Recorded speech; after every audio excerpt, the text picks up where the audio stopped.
Alright, so kickflips. Now before I begin this video, I recommend that people who haven't watched my kickflip trick tip video to watch it.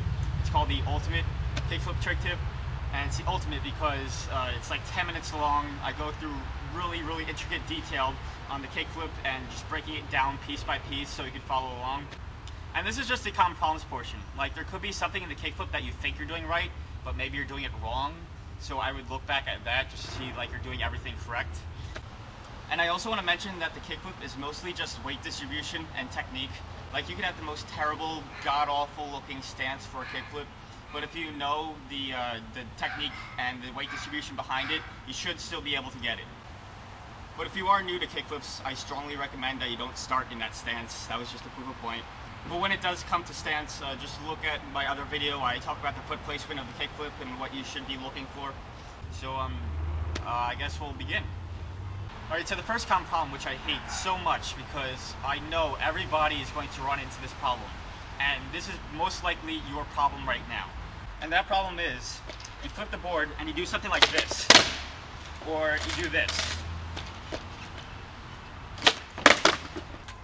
So here, just watch this again. So what happens there is your feet hit the ground before your board hits the ground, and that's terrible.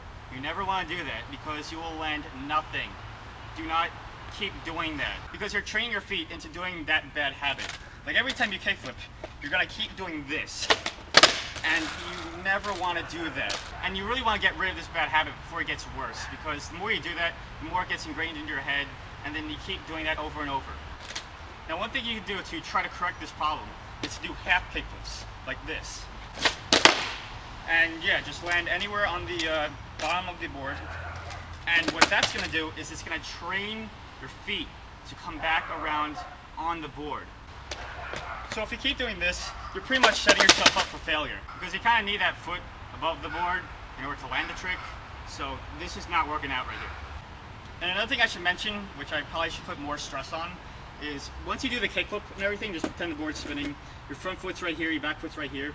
Make sure you suck your legs into your body after you flick the board, because that's how you get your feet above the board, is to just suck your legs into your body. So now when we go back to this situation where you get something like this, you realize I didn't really suck my legs into my body. So when you do suck your back leg into your stomach along with your front leg after the flip, you should get something like this. Now bear with me because my stationary kickflips are really low. Because I don't do them stationary very often, I prefer to do them while moving. I get them a lot higher while moving. So check to see if that is your problem, because more than likely it's your problem. And make sure you look at my other tip, because I go through the half flip technique more thoroughly. I strongly suggest everybody to do that, half kickflip thing. And the purpose of that technique is to train your legs that once you flick, you come back around. Flick, come back around. Flick, come back around. And then after a while it just gets intuitive, and you would never have to think about it ever again, and your body just does it for you. And remember that this is a lot better than doing this, because that's just stupid. Don't do it. And the next common problem is rocketing, where when you kickflip, you do something like this instead of just going like this. Now, I would say that more than likely the reason why you're rocketing could be because you're doing these stationary. You're very prone to rocketing when you're doing tricks stationary. Now another possible solution for that rocketing problem would be your foot placement. Like I would recommend having your front foot like solid on the board, not like right here, right here. I think the more solid, I think the less chance you'll have for rocketing. But that's just me. But I think more than likely what the problem is would be dragging. I think dragging could be a very big part of it. And the reason why I say that the drag could be the culprit would be because the drag is what levels the board, because it's pretty much like an ollie in the beginning, and the ollie part is what levels the board, like this. So if you don't level the board and you just kick out, you're going to have something like this. So I suggest making sure that your kickflips are more ollie-ish than an actual kickflip, if you know what I mean. Just put more effort into the ollie section of the kickflip. Now another common problem would be you're having a lot of trouble flicking. You're not really flicking the board that much. You're getting something like this, and it's just going away from you. You're not really getting anywhere. And I guess it's okay if your feet land on the ground before your board does, because right now you're just learning how to flick the board. You just want to isolate the problem. You're pretty much just going to put everything on the back burner and just focus more on how to flick the board. And in order to get a good flick, you need a good drag.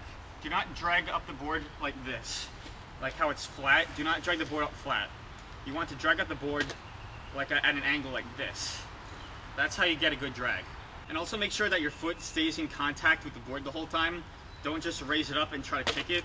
And for the flick, like I said in my trick tip video, is as long as you flick anywhere here, the board is going to rotate. So anywhere here is perfect. And those who aren't really clear what flick is, all it is when you drag up the board, once you reach the end, your foot will automatically go like this. Like, you don't even have to do it. Your foot just does it for you. And at real motion, it looks like you're flicking, or it's like that. So like I said before, your foot automatically flicks for you. Like, once you get up here, it's automatically just going to go like this. So you get that flick. So you don't have to think about anything, just as long as you drag up the board and you go this direction, it will flick. So the only thing you should keep in mind is to drag properly and kick out. That's the two things that you need for a flick. And another way to help your flick, which also ties into something I want to talk about, which would be where to lean, where to put your weight, what's your weight distribution like throughout the trick. So to answer those questions, I'll give you a possible situation you may be having.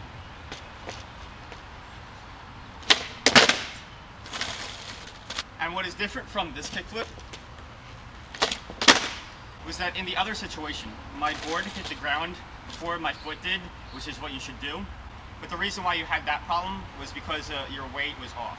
So if your board flips around and then lands away from you, and then your back foot hits the ground, then you just have a weight distribution problem. Now, if you pop the board, your foot lands on the ground, and then the board flips and lands over here, so you would have two problems. You would have the weight distribution problem, and you will have the leg problem, which will be treated by the half flips that I was talking to you about. You know, just keep drilling into your mind that the board lands on the ground before your foot does. So that should fix that up. So weight distribution. Set yourself up just like a normal kickflip. Your shoulders are parallel with the board, and you should be right over the board. My center of weight is pretty much right here, just like in the middle. This is where I have my center. And you want to feel comfortable in this stance. You don't want to be struggling. It has to feel natural to you.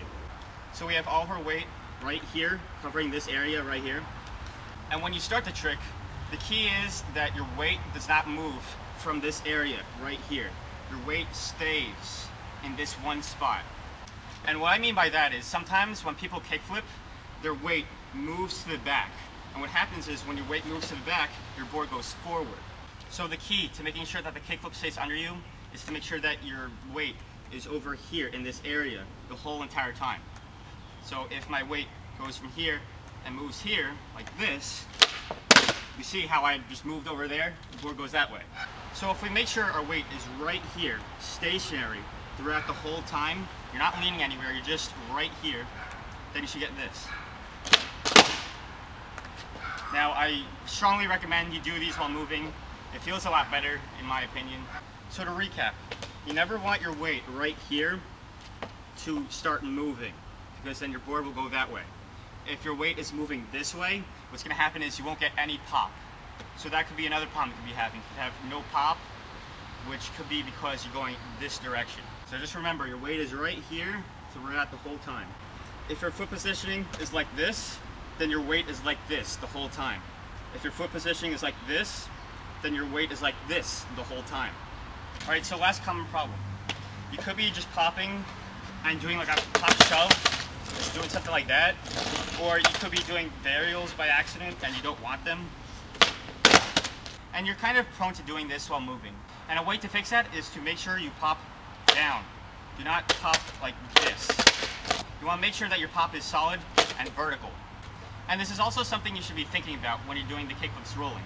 Because when the floor is moving, there's going to be friction involved. So your board could be doing this for a split second, which causes you to lose a lot of pop.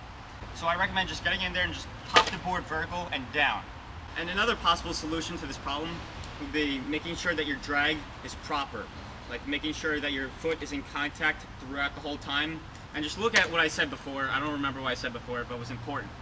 Because what could be happening is that your foot lifts away, causing the board to do what it wants to do. So as long as you control the board, then the board should stay with you. Now I recommend with any type of practicing, let's just say dragging for example, just close your mind out of everything and just focus on the drag itself. Don't care about the pop or if it flips or anything. Just make sure that your drag is perfect. And once you have that drag, and it doesn't matter what your other foot does, it doesn't matter.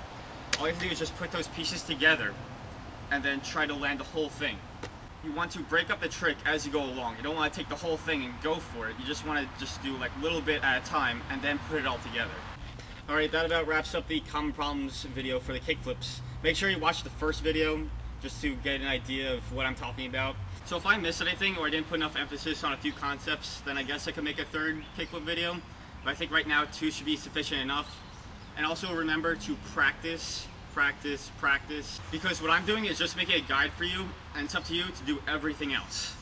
I really can't teach you experience or muscle memory. You have to learn that for yourself. It's kind of like teaching someone how to walk. It's kind of hard to do that. And I think that's about it. And now you know nuclear fusion.